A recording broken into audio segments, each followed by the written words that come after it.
Muito bem, estamos de volta aqui batendo um papo com o Dr. Marcos, ginecologista, obstetra e mastologista, atuando na nossa cidade, profissional competente da área. Hoje nós estamos falando de mama. Minhas mulheres devem estar bem atentas para isso. E vamos continuar falando sobre esse assunto tão interessante para a saúde da mulher, que é o câncer de mama, que infelizmente o câncer de mama ainda tira a vida de muitas mulheres no mundo inteiro. Doutor Marcos, e como fazer a prevenção, de um modo geral, do câncer de mama? Então, Qual é a regra atual para isso? o câncer, por ser uma doença muito comum, câncer de mama, então temos o rastreio. O que é? Métodos para tentar prevenir esse tipo de doença. Então, a recomendação atual da Sociedade Brasileira de Mastologia, então, é realizar a mamografia. Então, a mamografia é o exame da mama. É o exame que, em estudos, comprovou mulheres que fazem mamografia a partir de determinada idade, com intervalos, né, já estabelecidos, e mulheres que não fazem mamografia, as mulheres que realizam mamografia rotineiramente morrem menos de câncer de mama. Daí a importância. Então, a mamografia é o exame de rastreio, é o exame de prevenção. A Sociedade Brasileira de Mastologia, então, ela recomenda a partir dos 40 anos até 70, 75 anos, que os trabalhos mostram o benefício. Realizar anualmente. Isso, então, para a população geral, aquela população que não é alto risco para a mama. Então, a mulher chegou aos 40 anos, tem indicação de fazer mamografia anual. Mas, daí muitas vezes elas perguntam, não, mas a mamografia é um exame desconfortável, tem como só fazer ultrassom ou outro exame? Não, a mamografia é o exame da mama, porque tem lesões que não aparecem no ultrassom, só vão aparecer na mamografia. Lógico, tem lesões que o ultrassom é um complemento à mamografia. Então, tem lesões que o ultrassom ele vai caracterizar melhor para a gente isso. Mas tem lesões que, infelizmente, não aparecem no ultrassom. Então, não tem como trocar o rastreio, então, o exame de prevenção só pelo ultrassom e esquecer da mamografia. Porque, infelizmente, tem lesões que só aparecem na mamografia. Então, a mamografia é o exame da mama. Restante, ressonância, ultrassom, outros exames que estão aparecendo aí, eles são complementares, né? Mas o rastreio com mamografia. Muito bem. O tempo passa rápido. Quem são as pacientes de alto risco para o câncer de mama? Então, as pacientes de alto risco são aquelas que a gente chama de risco, tem um risco absoluto maior que 20%. Quais seriam elas? Então, a grosso modo aí. História familiar positiva, então principalmente parentes de primeiro grau, menores que 50 anos, então pacientes jovens que tiveram câncer de mama. O ovário está sempre relacionado aí com câncer de mama, então história de câncer de ovário na família, parentes de primeiro grau. Pacientes que tiveram lesões prévias na mama, que foram diagnosticadas, que a gente chama de lesão precursora, então tem alguma lesãozinha, hiperplasia ductal com atipia, por exemplo, entre outros, não vou entrar aqui em termos técnicos.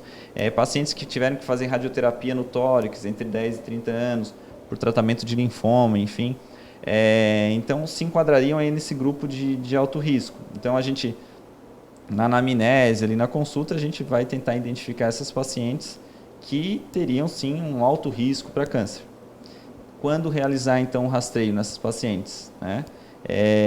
Daí o rastreio modifica um pouquinho. Então, em geral, a gente vai começar um pouco antes dos 40 anos, dependendo da história familiar, e associando a ressonância. Então, muda um pouquinho daquele rastreio da população geral, né?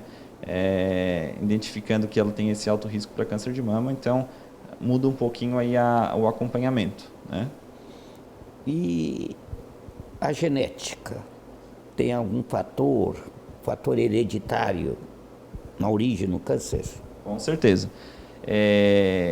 Acho que a genética, assim, para mim, na realidade, ela está envolvida com todo tipo de câncer, porque a gente ainda não descobriu todos os genes alterados relacionados com câncer. Mas, em geral, hoje, aquele câncer hereditário ele é responsável por, em média, 10% dos cânceres, né? Que é o câncer de mama familiar, que é aquele exatamente o que a gente vê. A avó teve câncer lá com 60 anos, a mãe teve câncer com 50, a filha vai ter com 40. Que a gente vê direitinho ali aquela linhagem familiar acometida. Nesses casos, o que é o ideal? Ainda está longe da nossa realidade, mas é fazer o teste genético, né? Então, hoje em dia, existe o teste genético para a gente fazer o teste, ver se tem algum gene alterado, principalmente nesses casos onde a família a gente vê que é bem acometida por câncer de mama ou ovário, né? Que os dois estão bem relacionados. Então, a indicação é testar isso, né? E identificou essa alteração, a gente pode fazer muito mais por essa paciente, né? Então, já tem medidas que a gente pode ir muito mais além para tentar prevenir esse câncer. Falando sobre o câncer, assim, o que a mulher pode sentir? Quais são os sintomas e sinais que pode ocorrer para a mulher? Lógico que a mulher não deve esperar chegar nisso, mas no caso que a mulher notar alguma coisa, o que ela pode perceber na mama? Então, o objetivo do rastreio é exatamente esse, não deixar o sintoma aparecer, né? Então, a gente quer chegar antes do sintoma. Mas, se o sintoma veio, quais seriam, então? O nódulo, lógico, é o sinal aí mais frequente aí do câncer de mama, né?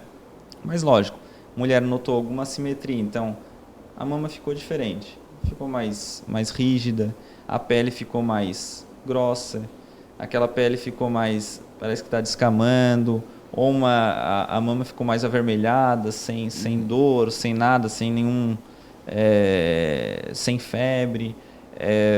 Retração, isso é muito importante, então sempre avaliando ali se o bico do peito entrou, ou tem alguma coisa prendendo aqui, ou alguma coisa abaulando. Então, notou alguma dessas alterações, às vezes pode estar relacionado com câncer de mama. Isso é uma nodulação que a gente precisa investigar. Tendo isso, quer dizer que tenha câncer? Não, mas merece sim uma investigação. Autoexame é importante? Lógico que é muito importante. Só que a gente quer fazer o diagnóstico do câncer antes de ele gerar aquele nódulo palpável. Sim. Então, esse é o objetivo do rastreio. Isso. A gente pegar antes de isso aparecer. Porque, assim, nódulozinho diagnosticado menor que 1 centímetro, a gente, às vezes só com a cirurgia já resolve o problema e a chance de cura aí beira os 100%. Então, o objetivo é a gente pegar ele bem no início. Pegar antes. Que, em geral, assim, o nódulo palpável vai ser ter 2 centímetros já. Então, a gente quer fazer o diagnóstico antes de ele ser palpável, né? Mas outro assunto que eu acho muito interessante, que nós vamos tocar, é a reposição hormonal e a história do câncer. A mulher que tem câncer de mama pode fazer uso de hormônio? O hormônio, em pacientes, em população geral, ele pode aumentar um pouquinho o risco de câncer de mama, principalmente se usado mais que 5 anos. Mas a mulher que já teve diagnóstico de câncer, tratou o câncer, ela não pode fazer em dias atuais, então pelo nosso conhecimento atual, não pode fazer reposição hormonal. Então, não pode fazer reposição. Às vezes, o paciente jovem que teve diagnóstico de câncer tem ainda que fazer anticoncepção, não pode usar anticoncepcional hormonal. Então, hormônio em paciente diagnosticado com câncer não pode ter essa suplementação, tanto de terapia pós-menopausa ou uso de anticoncepcional com hormônio. Existe a reposição tópica, aquele com os cremes vaginais, tal, que em geral tem pouca absorção sistêmica, mas também ainda atualmente não tem nenhum trabalho que mostre a segurança de a gente passar isso. Então, em geral, a gente evita qualquer tipo de reposição hormonal em pacientes que já tiveram câncer. Né? Pacientes que já tiveram câncer. Não pacientes de alto risco, daí seria outro aspecto. Em pacientes que já foram diagnosticados e tratados por câncer, não podem usar hormônio. É muito importante prestar atenção nisso. Outro detalhe importante, e essa cirurgia para reduzir o risco de câncer de mama, cirurgia redutora? Então, como a gente comentou previamente, então, pacientes que têm aquela história familiar e a gente conseguiu fazer o teste genético e evidenciou, tem o gene alterado, né? Que foi o caso recentemente da Angelina Jolie, que foi visto ali, que tem a mutação. Então, existe cirurgia para reduzir o câncer de mama Em geral, esse gene está relacionado com câncer de mama e câncer de ovário. Existe sim cirurgias redutoras de risco, que a gente chama. O que seriam elas? Seria retirada da glândula mamária, né, bilateral, com reconstrução com prótese. Em geral, a gente preserva a areola e a papila, né? Essa seria em pacientes então com teste genético confirmando essa mutação, a gente propõe essa cirurgia que vai reduzir o risco, não vai eximir o risco, mas chega a reduzir 90% o risco de câncer de mama. E de ovário mais para frente, daí a gente recomendaria a retirada do ovário também, né? Essa reconstrução mamária, toda mulher tem direito? Toda mulher tem direito. De acordo com a lei de 2013, fala que toda mulher que realiza mastectomia tem o direito de fazer a reconstrução da mama imediatamente na cirurgia, no mesmo ato cirúrgico. Ou se não dá, fazer posteriormente. A gente sabe que é uma realidade ainda muito longe aqui no Brasil. Dados 2008, essa reconstrução, dados de 2008, mostrava que 15% das pacientes tinham essa reconstrução. 2014 já aumentou para 30%, mas ainda é um número muito aquém da realidade que a gente quer alcançar, né? Que seria os 100% das pacientes que fazem a cirurgia com a reconstrução. Lógico que a reconstrução não só para quem perde a mama, às vezes fazendo uma cirurgia mais conservadora, mas conseguir a estética adequada do outro lado para não ficar diferente. Então, toda mulher tem esse direito, né? Muito importante. Bem, estamos chegando no final da nossa entrevista aqui com o Dr. Marcos. Foi uma grande satisfação ter um programa Saúde em Foco. E vocês fiquem atentos nessa programação que é tão interessante.